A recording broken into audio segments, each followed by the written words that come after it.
자, 이제 대망의 마지막 파트만 남겨놓고 있습니다. 자, 기타의 법인세 신고를 위한 결산 서류 한번 살펴보실 텐데요. 이제 저희가 앞에서는 이제 쭉 이제 결산을 실제 진행하면서 바로바로 확인이 돼야 되는 내용에 대해서 확인을 했다면, 지금부터는 이제 법인세 신고까지 고려된 이제 결산 서류를 모아서 한꺼번에 보도록 할게요. 자, 하나씩 먼저 살펴보시면, 일단 주주명부, 그리고 법인 등기부 등본, 그리고 이자 배당 소득에 대한 원천징수 영수증, 이제 이런 건 좀 익숙하시죠? 자, 지출증명 서류에 대한 수취 및 보관, 그리고 해외 현지 법인, 그리고 배당 관련 해서 이렇게 6가지 주제에 대해서 한꺼번에 쭉 살펴보고 마무리하도록 하겠습니다. 자, 먼저 주주명부 및 주주 변동 내역서입니다. 자, 관련 내용 한번 보도록 할게요. 자, 주주 명부란 주주 변동 내역서는 다 전부 이제 자본 개정 과목과 관련이 있어요. 그래서 왜냐면 주식이기 때문에, 그래서 관련된 내용 좀 몇 가지 살펴보도록 하겠습니다. 자, 먼저 주식이 발행되면 회계 처리를 어떻게 해야 되는지 한번 보도록 할게요. 자, 주식의 발행 금액이 액면가액보다 크면 주식 발행 초과금으로 회계 처리한다. 즉, 액면가액보다 크다는 거는 이제 액면가액만큼은 자본금이라는 개정 과목을 사용하기 때문에 그 이상은 이제 주식 발행 초과금이라는 자본잉여금 개정 과목을 사용한다라는 뜻입니다. 그리고 만약에 거꾸로 발행 금액이 액면가액보다 작다라고 하면은, 만약에 주식 발행 초과금이 남아있다, 그러니까 누적된 게 있다라고 하면 이걸 먼저 상계 처리해 주시고, 그게 없다라고 하면 주식 할인 발행 차금으로 회계 처리를 한다 라고 되어 있고요. 자, 자본이 변동되는 그런 사유들이 있어요. 지금 저희가 이제 주식을 보고 있기 때문에 어떨 때 자본이 변동이 되는지 각 개정 이제 과목에 따라서 한번 보도록 할게요. 자, 먼저 자본금이 변동되는 경우가 있습니다. 자, 자본금이 변동되는 경우는 유상 증자나 감자, 무상 증자나 감자, 즉 이제 뭐 자본금이 원래는 1,000만 원이었는데 5천만 원으로 증자를 한다라고 하면은 자본금이 바뀌게 되겠죠. 그리고 자본잉여금의 경우에도 마찬가지로 유상증자나 감자, 무상증자나 감자 등에 의해서 발생이 되고, 주식 발행 초과금 저희 앞에서도 봤죠? 요거와 이제 기타 자본잉여금으로 구분해서 표시를 하게 됩니다. 그리고 이익잉여금이 바뀔 때는요, 배당을 하거나 그리고 당기순 손익이 발생됐을 때 이익잉여금이 변동이 됩니다.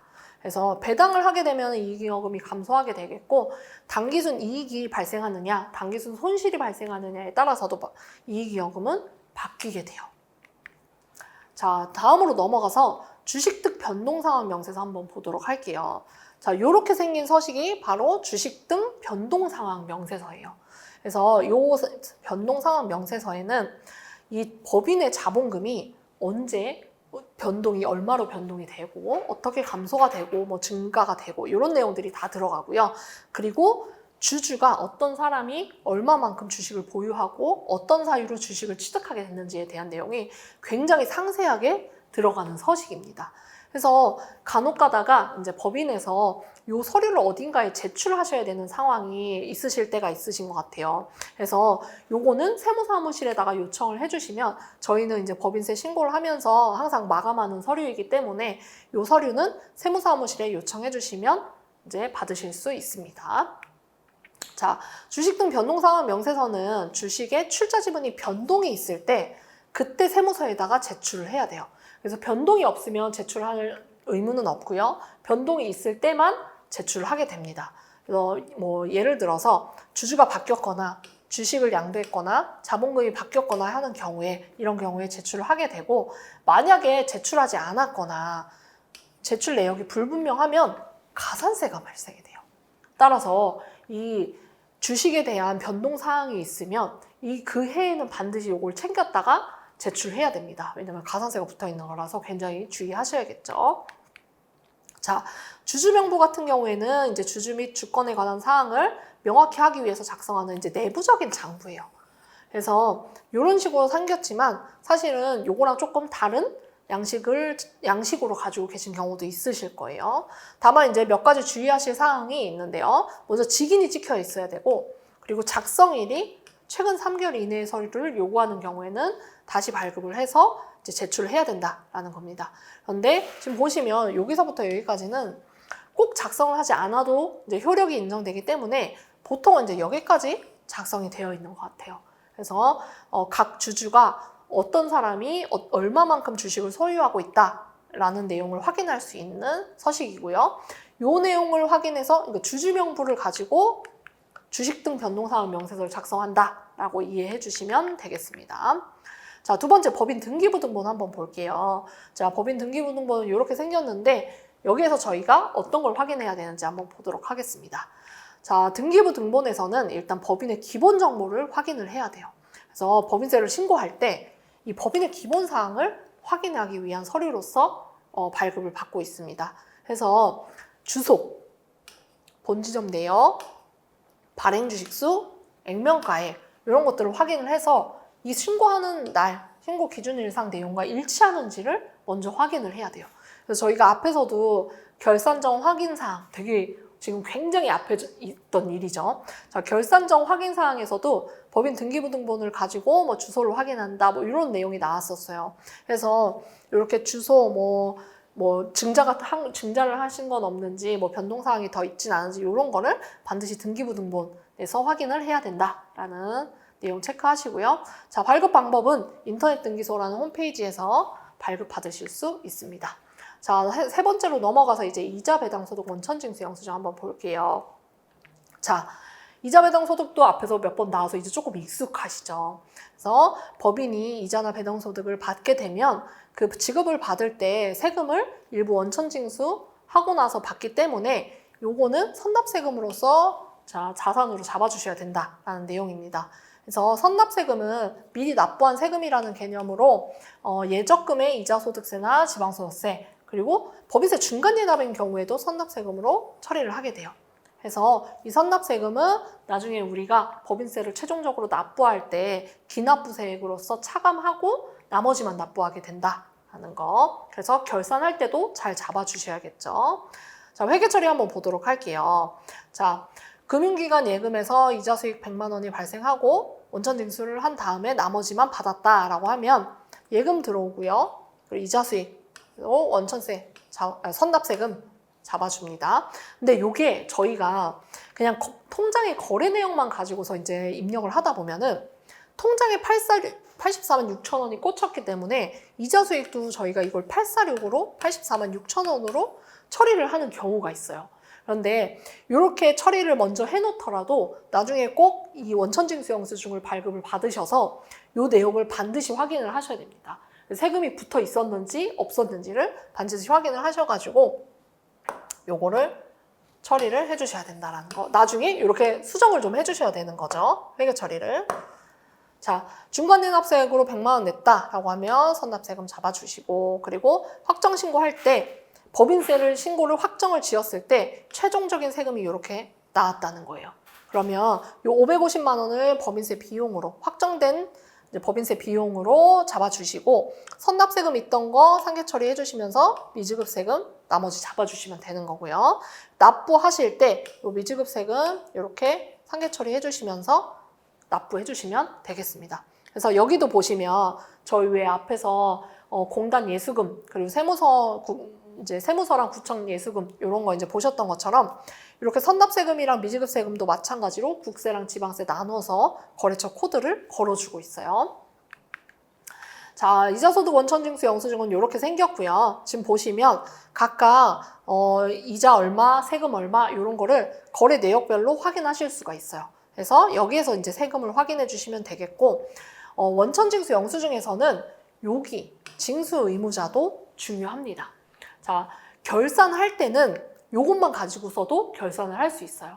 그런데 요 지금 미리 납부한 세금을 선납세금으로서 나중에 최종 납부할 세금에서 차감을 하려면 어떤 서식을 작성을 해야 되는데 그 서식에 이 징수의무자의 내용이 들어갑니다.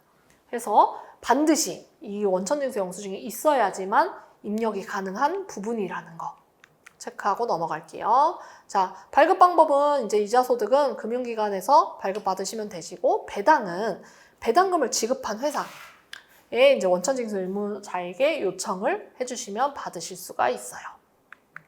자, 요 부분입니다. 이제 세무적인 이슈인데 기납부세액으로서 이제 차감을 하려면 세무 조정할 때 이렇게 원천납부세액 명세서라는 걸 작성을 해주셔야 돼요.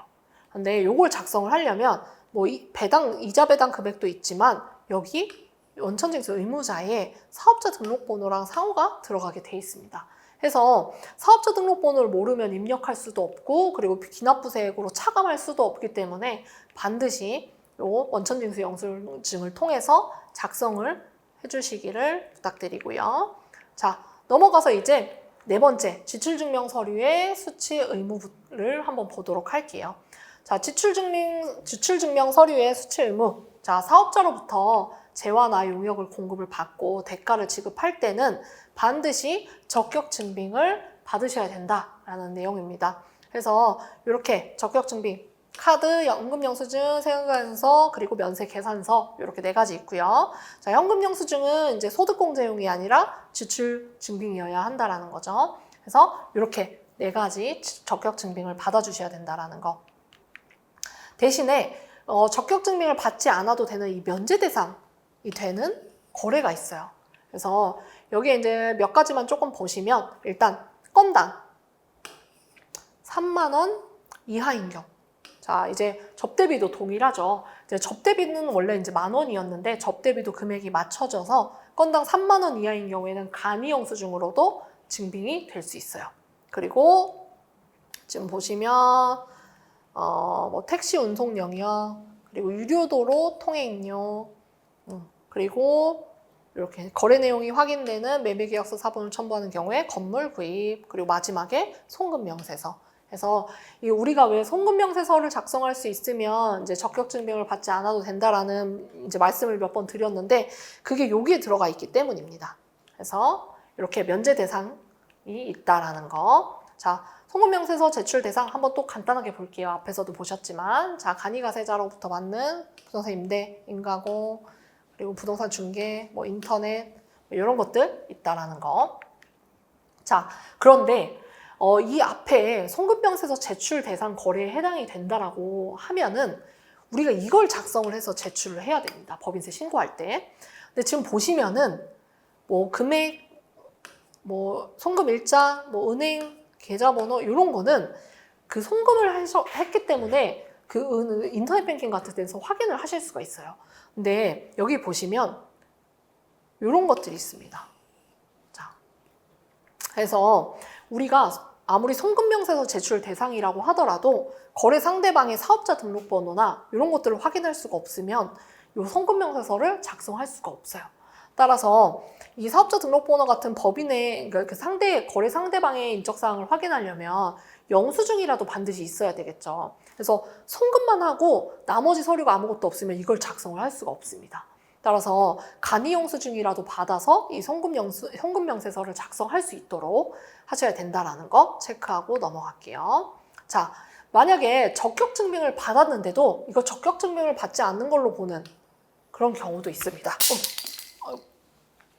자, 이런 경우에는 자, 적격 증빙을 받았는데 적격 증빙으로 안 본다는 거예요. 그래서 보시면 실제 거래처와 다른 사업자 명의로 교부된 세금 계산서 등, 그리고 미등록 사업자로부터 교부받은 세금 계산서. 즉, 적격 증빙은 적격 증빙인데 사실과 다른 내용이라는 거죠. 그래서 이럴 때는 지출 증명 서류로 보지 않는다라는 거 확인하시고, 자, 그렇다면 우리가 앞에서는 계속 적격 증빙에 대해서만 확인을 했으니까 이제 그럼 적격 증빙이 아닌 거에는 어떤 것들이 있는지 한번 보도록 할게요. 이거는 적격 증빙이 아니다라는 내용입니다. 자, 첫 번째 간이 영수증이에요. 그래서 이렇게 생긴 거 많이 보셨죠.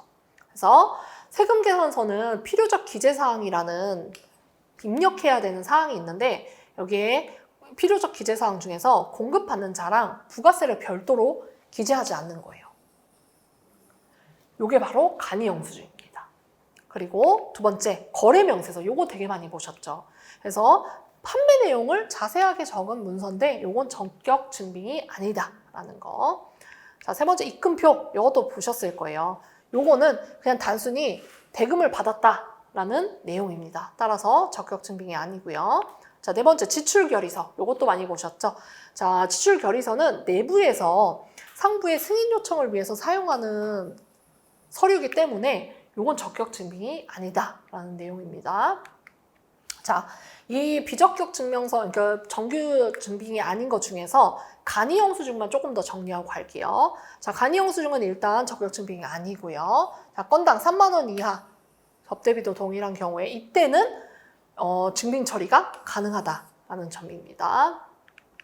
자, 그리고 세무적인 이슈는 자, 업무랑 관련해갖고 이제 지출한 비용인 경우에 이제 적격 증빙이 아니더라도 이제 다른 자료에 의해서 확인이 되면 비용으로 인정해준다라는 내용입니다. 대신에 가산세 자, 붙어 있다. 따라서 우리가 적격 증빙을 받지 못한다고 해도 적격 증빙이 아닌 서류를 반드시 받으셔서 비용으로라도 인정을 받아야 된다라는 내용입니다. 가산세를 붙이더라도 비용으로 인정받는 게 훨씬 유리하죠.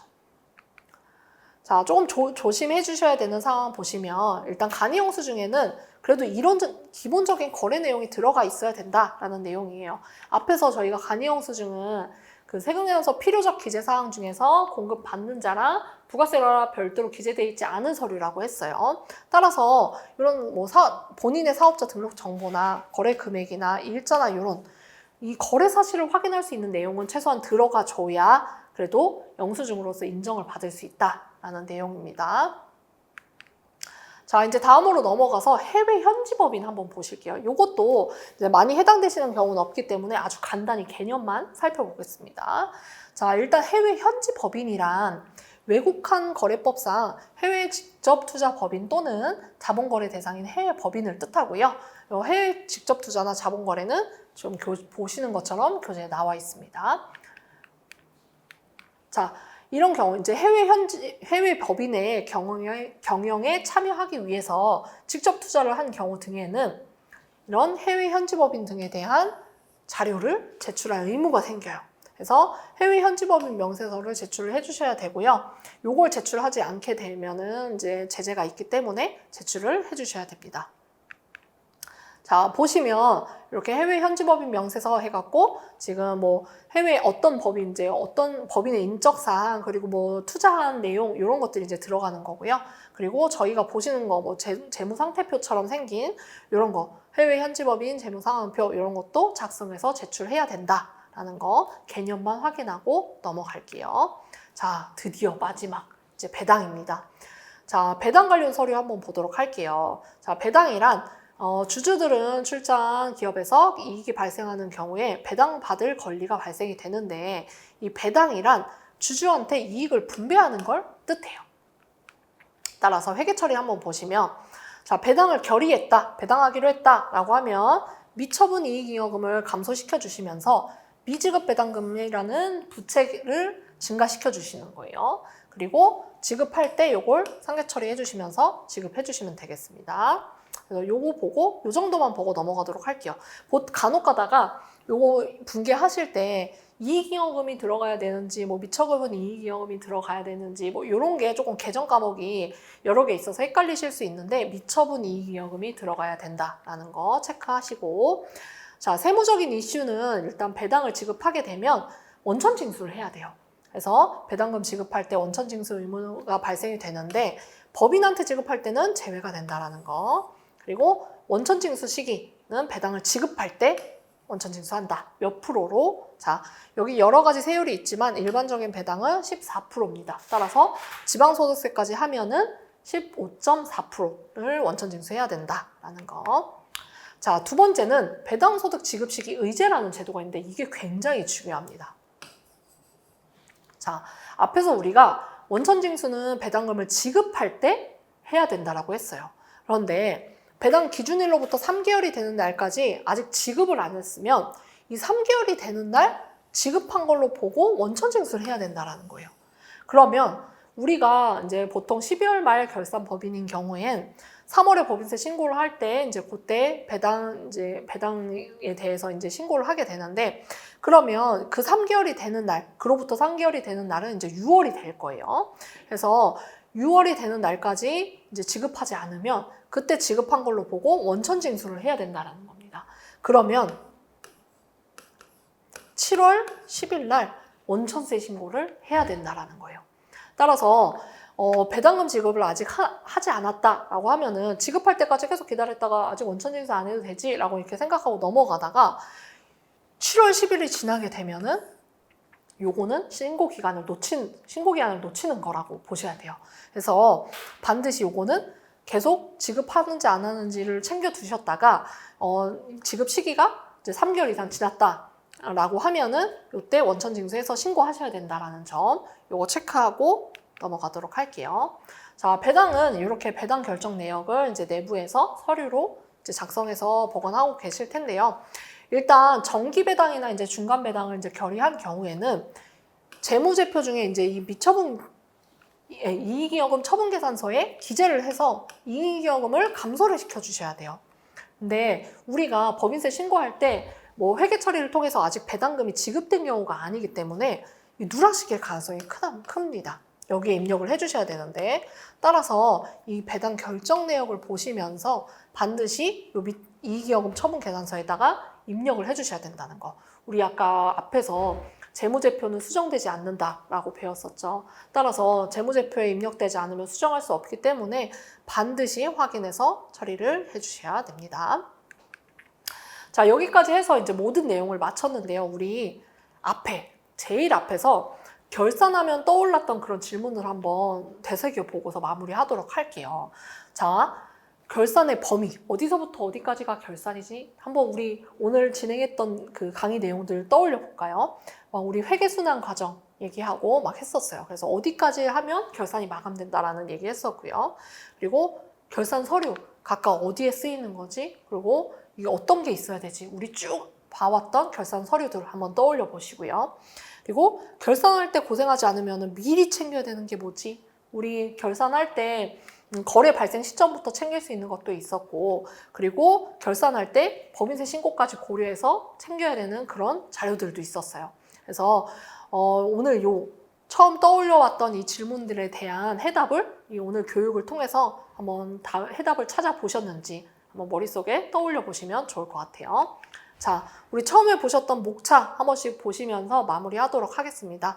자, 먼저 첫 번째 파트 1, 2에서는 자, 결산하고 법인세에 대해서 이론적인 내용 한번 살펴봤고요. 그리고 파트 3번에서 이제 6번째까지는 자, 각각 이 재무제표에 나오는 내용들이죠. 전부 재무제표에 들어가는 내용들에 대한 결산 서류와 각각 계정과 회계처리, 세무처리 이런 것들 확인했었어요. 그리고 마지막 기타 법인세 신고를 위해서는 어떤 것들이 있어야 되는지 마지막까지 한번 챙겨봤습니다. 그래서 이렇게까지 해서 오늘 이제 강의를 이제 마쳤는데요. 장시간 동안 이제 저랑 함께 해주신 여러분들 진심으로 감사드리고, 지금 이제 아직 22년도가 마무리가 되지 않았지만 벌써부터 준비하셔가지고 내년에 이제 우리 결산 마감하고 법인세 신고하실 때 한번 우리 주도적으로 업무 처리를 하는 저희의 이제 한층 성장된 모습을 한번 상상해 보시면서 그때 업무를 잘 적용해 보셨으면 좋을 것 같아요. 그래서 오늘 정말 장시간 동안 고생 많으셨고요. 또 다음에 좋은 강의로 찾아뵙도록 하겠습니다. 감사합니다.